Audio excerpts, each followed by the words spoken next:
after we deal with this one last computational bit. And make sure those get around. Oh, you go use one too. There you go. I'll steal one back. Anybody need one? And we're going to use this data into Thursday and next Tuesday as well. It's got some good rich data sets on it. Yeah, 60 what?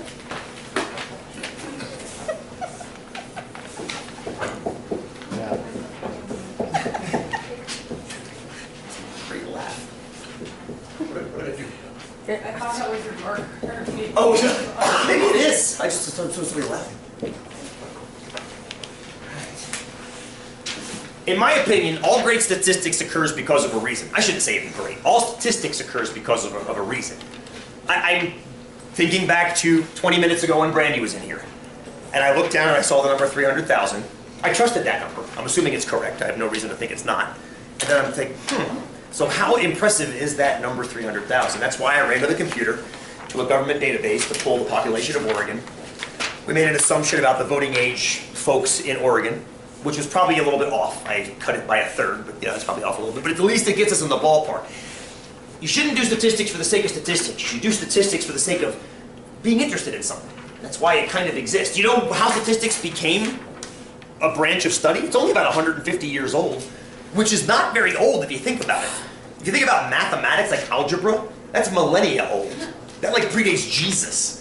Statistics have only been around since like 1850, maybe 1860, 1870. It's not that old of a study. It's not entitled maybe till then, but people have been using really using statistics for.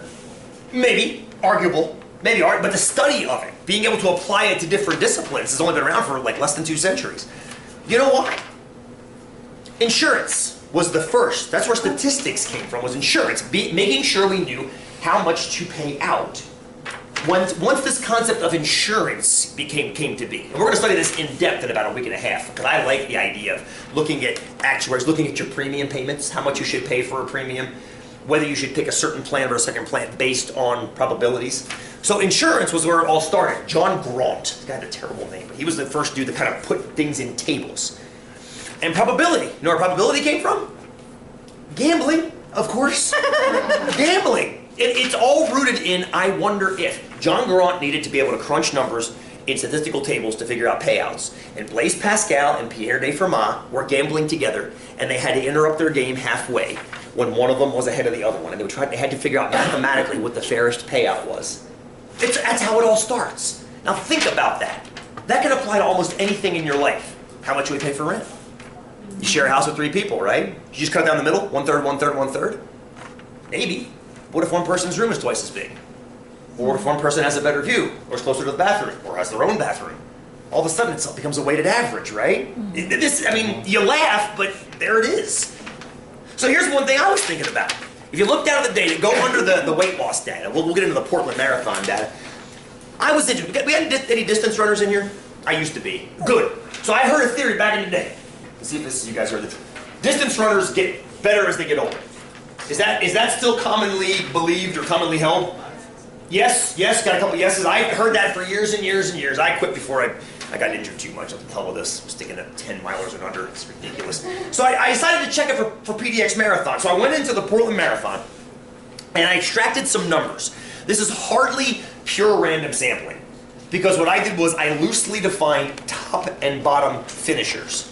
Top finishers were in the first, I think it was within the first 100 or 150 of the finishers. I didn't do it by gender, I just did it by age. So I extracted the ages of, I don't know how many, maybe about 50 or so, of the top 150 finishers, and this is where they fell into an age category. And then I did the same thing for the bottom 150 finishers. I extracted their ages, and I put their ages down there on the bottom. And I was trying to see if this was any kind of statistical support for the theory that, as runners get older, they get faster. Now, there's plenty of problems with my data selection. I should be tracing people as they go through and get older and looking at it that way. But I had one snapshot of data, so I figured, what the hell, let's go for it. So my question for you guys is, does this data show you anything interesting? Can you make any concrete claims about the average age of a top finisher versus the average age of a bottom finisher based on this data? What do you think? And then quantify it, please. Candace says no. Quantify your no. Because it seems, I mean, like, at first I'd glance at it and I'd say, wow, 25 to 34, 44 finishers at the top. It looks like 25 to 34 seems to be a peak age for people to finish at the top. But then you can look at 35 to 44, 28 were in the bottom finishers. So it just seems to be sporadic in its data. Well, good. But are there any underlying patterns? So what you did was you went right to the mode, I'm assuming, right? You went to the 44 and the 28. So you went to the modal category. And you said, okay, the modal category for top is 25 to 34.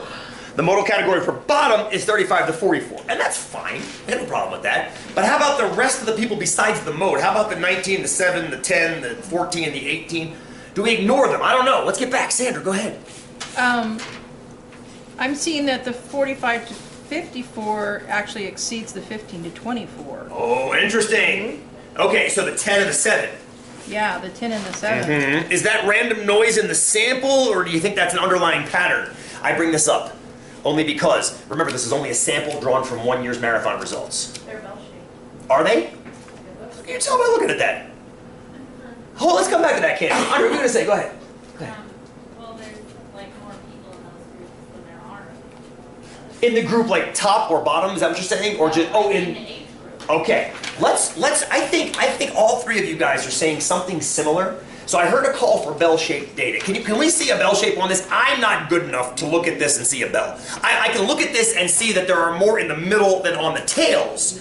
But that doesn't mean it's not skewed. So, well, now everything's going to be skewed. The question is it skewed so much we can't call it a bell anymore? Now, if anybody's getting real frustrated with that statement that I keep making, is it bell-ish? If anybody's getting frustrated with what bell-ish means, in that extra resources bit, I've actually got a series of questions that show you how to calculate the skew of a data set. And it gives you guidelines for once you get... I love that. No, I won't be doing that calculation. That's okay. I'm also going to offer you a quiz next week on skew, should you choose to accept that, which you don't have to. So many students open it and go, to hell with that, and put it away. That's fine. But there is a calculation that actually does a skew calculation and gives you guidelines on, okay, it's too far away from a bell to call it a bell anymore. We'll just go on visual inspection for this class, if it's okay with you guys. I think that makes our lives easier. But for now, I vote that we take a look at this. We have the tools, like Ghostbusters. We can do this, right? Got the tools, got the talent. Let's grab our TIs. Yes. That good question. That's why I like this data set, Candace. I'm sorry. I was confused by it, because I was just trying to look down. Don't you worry, sister. This data set is grouped data, which means we have to do a weighted average. And we'd also have to do a weighted standard deviation, because it's all weighted because you don't have the raw data. This is not like the data directly above it where you actually had the individual data points. This is the data where it's grouped. For example, there are 7 people in the top from 15 to 24. How old are they? 15 to 24. How old are they? Give me a year. We can't, right? Yeah. So what do we assume? How old are they? We have to do it. What number? Give me a number. I can't average that range of values.